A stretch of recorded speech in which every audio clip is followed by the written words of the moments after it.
রান্না বান্না সব কমপ্লিট, আমাদের আর কোনো কাজ নেই। এবার তোমরা এক এক করে খেয়ে নাও। বাহ, সত্যি রে পল্টু, তুই খুব কাজের। কত সুন্দর সবকিছু রান্না করে ফেলেছিস। আমি তোদেরকে যতই আলবাল বলি না কেন, তুই কিন্তু সত্যি একটা ভালো ছেলে। হ্যাঁ হ্যাঁ, থাক থাক, আর তেল মাখাতে হবে না।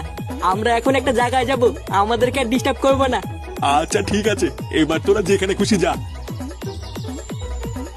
পল্টুদা, তাড়াতাড়ি চলো, ওদিকে কেলো হয়ে গেছে। কি বলছিস? কেলো হয়ে গেছে মানে? হ্যাঁ গো পল্টুদা, আর একটা মালের বোতলও নেই। কি মালের বোতল নেই মানে?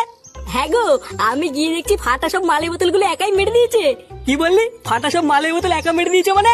আমরা কি এখন বাল খাবো নাকি? হাই গুড মর্নিং, মালের পিকনিক। লেওরা 3 দিন ধরে মাল খাবো বলে অপেক্ষা করছি। গাড় ফাটিয়ে এত কিছু রান্না করার পরেও এখন মাল নেই। আজ লেওরা সব কটা গা মেরে দেবো। ওই ফাটার সেটা আজ আমি চিরবই। চল তো।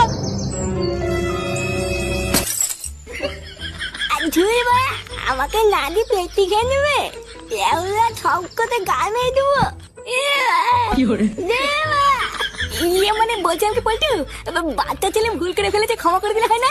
হ্যাঁ করবো তো, ক্ষমাই তো করবো। ওর সেটা চিরে সব মাল বের করে তারপরে ক্ষমা করবো। সারা বারোশোটা ছেলে আজ সব রস আমি বের করে নেবো।